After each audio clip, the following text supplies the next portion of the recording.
I'm operating off of 3 hours of sleep right now, but that's fine because we're not talking about health today. Today we are talking about the book, The Compound Effect. And I decided to kind of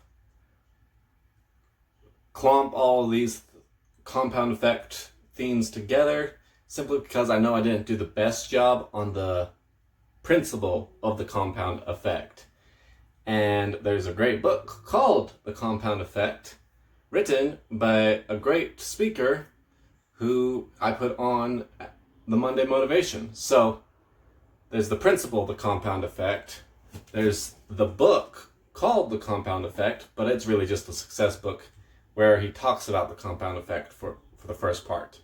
And then there's the speaker who I put on for the Monday Motivation, and he basically covers a lot of what's already covered in the book.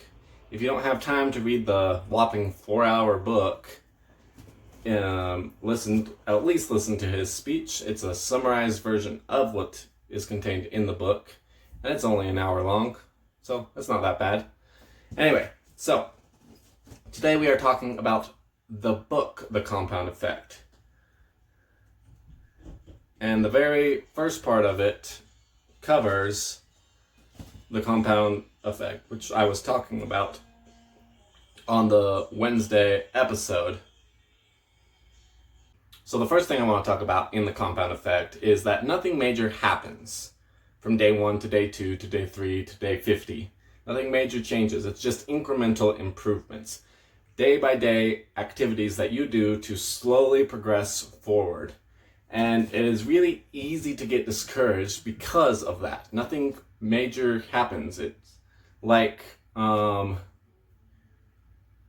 when you're growing up and people say, "Oh, you've grown so big," and you're like, "I haven't changed at all." But that's because day by day you see yourself every single day, and you don't see any big difference from day 1 to day 2.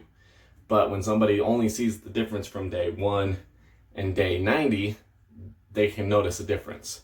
So it takes time, and it's incremental. It's not big, massive, miracle changes that happens during the compound effect. It's just little itty-bitty stuff.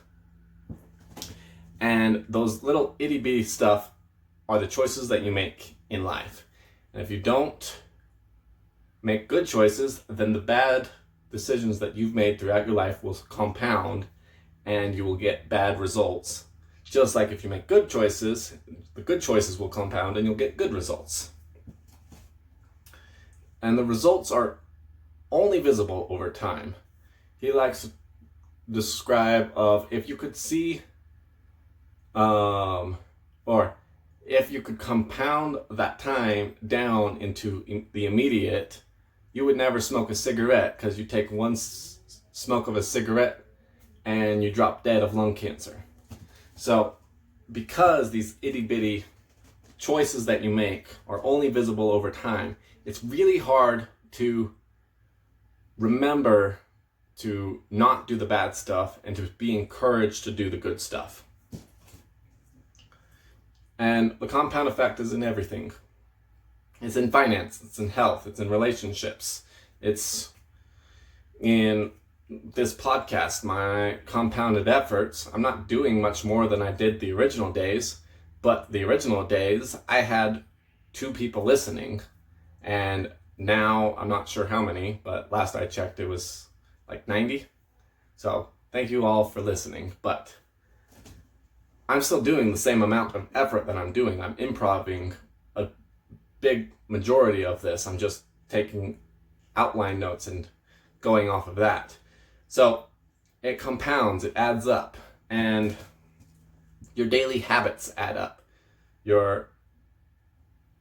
What you do each day determines the results that you get. So what are your routines? What routines are you doing? Do you have the routine to go to the gym at 5 o'clock every single day?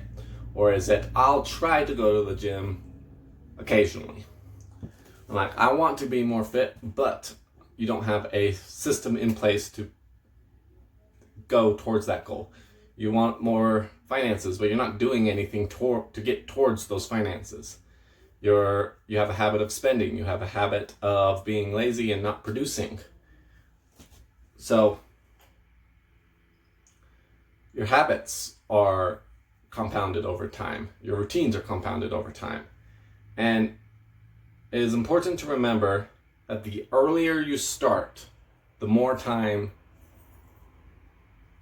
the compound effect has to take effect. So if you start investing when you're in your 20s and you invest into stock market and stuff like that, and you let that sit for 40 years, you can stop investing when you're 30 and just let it compound over time. Whereas if you don't start till you're 30, 40, you have to, instead of just a decade, you have to spend 20, 30 years, and you'll get a smaller return on average than the 20-year-old who started first. So that compound effect is super powerful, especially in finance. That's why you mostly hear about it in finance. And the other important thing to remember is that the successful people hate it too. The fit individuals do not generally enjoy going to the gym. The healthy individuals do not generally enjoy eating healthy all the time. Though I actually kind of enjoy healthy foods, but I eat tasty healthy foods. I hate kale. I don't eat kale, even though it has lots of health benefits. But I'm not interested in eating something that makes me feel disgusted. So, that was a little tangent. But a lot of times, the successful hate doing what makes them successful. I would love to just go out willy-nilly and party and buy a bunch of crap, but I'm smart with my finances, so that way I can propel myself forward financially and be set up very nicely further down the road.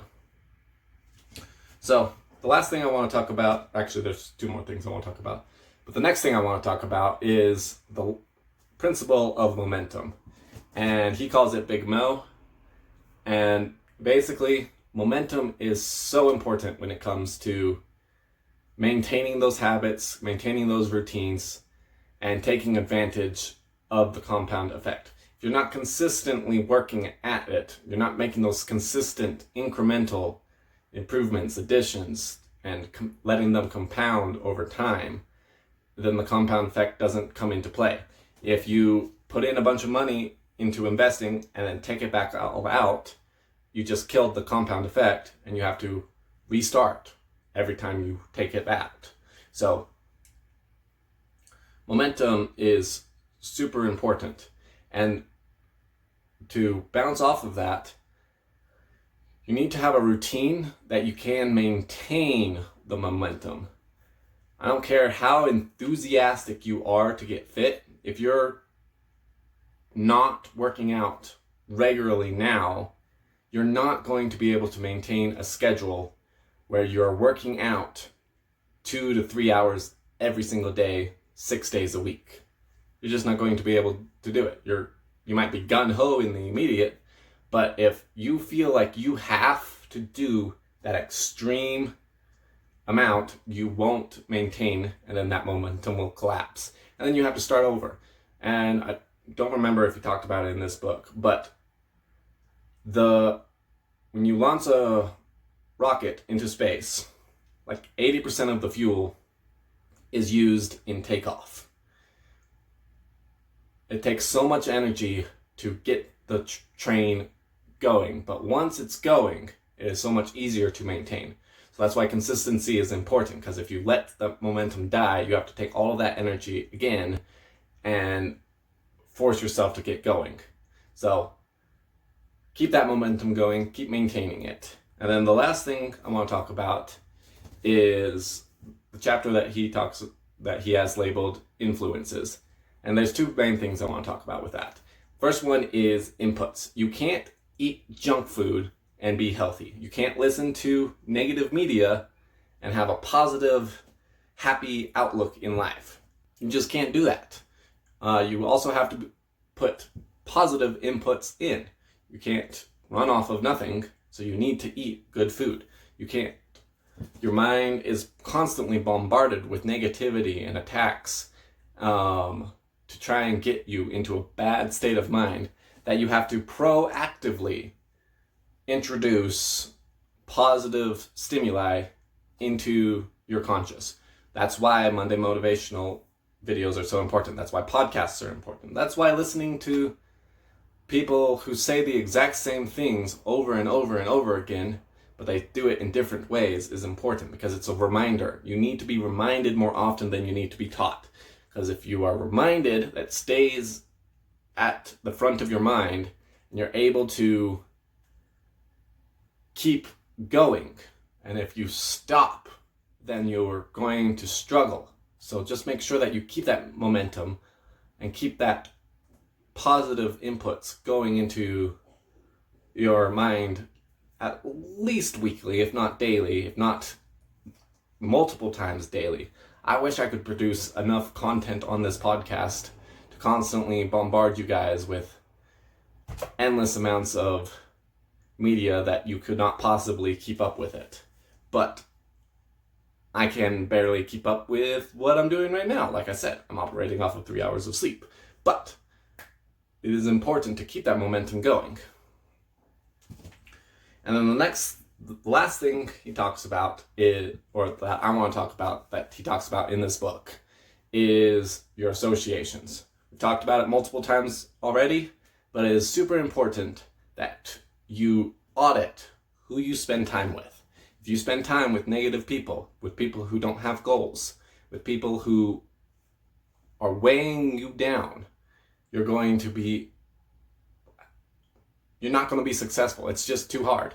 Success is too hard to try and carry all of this weight as you climb up this vertical cliff called success.